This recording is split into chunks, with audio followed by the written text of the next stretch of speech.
എല്ലാ നല്ലവരായ സിനിമാ പ്രേമികൾക്കും മറ്റൊരു വീഡിയോയിലേക്ക് ഹാർദമായത്.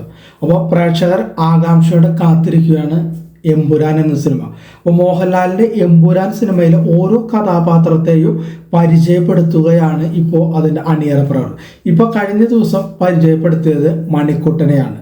അപ്പോൾ എമ്പുരാൻ്റെ വിശേഷങ്ങൾ മണിക്കുട്ടൻ പറയുന്നുണ്ട്. അതുകൂടാതെ മണിക്കുട്ടൻ്റെ ഒരു വീഡിയോയും ഇപ്പോൾ സാമൂഹിക മാധ്യമങ്ങളിൽ വൈറലായിക്കൊണ്ടിരിക്കുകയാണ്. എമ്പുരാനെ കുറിച്ച് പറയുന്ന വീഡിയോ. ഇതിൽ കഥാപാത്രത്തിന്റെ പേരും മണിക്കുട്ടൻ എന്ന് തന്നെയാണ്.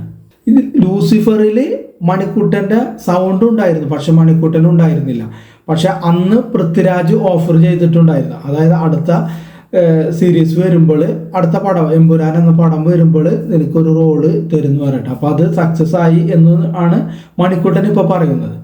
അപ്പോൾ പൃഥ്വിരാജ് ഈ എമ്പുരാനിൽ ഈ മണിക്കുട്ടൻ്റെ കഥാപാത്രത്തെക്കുറിച്ച് വളരെ വ്യക്തമായി ഓരോ സീനുകളും പറഞ്ഞു തന്നു എന്നാണ് പറയുന്നത്. പക്ഷെ കഥാപാത്രത്തെക്കുറിച്ചിട്ട്, അതായത് എമ്പുരാനിലെ മണിക്കുട്ടൻ്റെ കഥാപാത്രത്തെക്കുറിച്ച് പുറത്തേക്ക് ഒന്നും പറയാൻ പാടില്ല എന്നും പറഞ്ഞിട്ടുണ്ടായിരുന്നു. അപ്പോൾ മണിക്കുട്ടൻ ഇപ്പോൾ പറയുന്നത് വെച്ചാൽ മണിക്കുട്ടൻ അന്തം വിട്ടു എന്നാണ് പറയുന്നത് ഈ സിനിമയുടെ ഓരോ രംഗങ്ങളും ഷൂട്ട് ചെയ്യുന്ന സമയത്ത്. അപ്പോൾ നിങ്ങളും അന്തം വിടുമെന്നാണ് മണിക്കുട്ടൻ്റെ പ്രതീക്ഷ.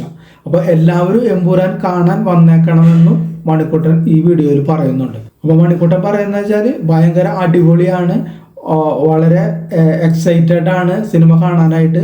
അത് മൊത്തം സിനിമയായിട്ട് വരുമ്പോൾ അടിപൊളിയായിരിക്കും എന്നാണ് പറയുന്നത്. പറ്റിയാൽ പഴയ ഒരു ലൂസിഫർ കാണാനായിട്ട് പൃഥ്വിരാജ്, മോഹൻലാൽ ഇവരൊക്കെ തിയേറ്ററിൽ ഒരുമിച്ചാണ് പോയത്. അപ്പോൾ അതുപോലെ ഇതും കാണാൻ സാധിക്കണമെന്നാണ് മണിക്കുട്ടൻ പറയുന്നത്. അപ്പോൾ എമ്പുരാൻ എന്ന് പറയുന്ന സിനിമ മാർച്ച് 27 റിലീസ് ചെയ്യാൻ തീരുമാനിച്ചിരിക്കുന്നത്. സ്റ്റീഫൻ നെടുമ്പുള്ളി അത് എബ്രഹാമായിട്ട് ചിത്രത്തിൽ വരികയാണ്. അപ്പോൾ ലൂസിഫർ ഏകദേശം 150 കോടിയിലധികം ആ സമയത്ത് കളക്ട് ചെയ്തിട്ടുണ്ടായിരുന്നു. പക്ഷെ എമ്പുരാനിലേക്ക് വരുമ്പോൾ സ്റ്റീഫൻ നെടുമ്പുള്ളി അല്ല, ഖുറേഷി അബ്രഹാമാണ്. അപ്പോൾ ഖുറേഷി അബ്രഹാമിന്റെ പിന്നാലെ സഞ്ചരിക്കുന്ന കഥയാണ് എമ്പുരാൻ എന്നാണ് അപ്ഡേറ്റുകളിൽ നിന്ന് മനസ്സിലാവുന്നത്.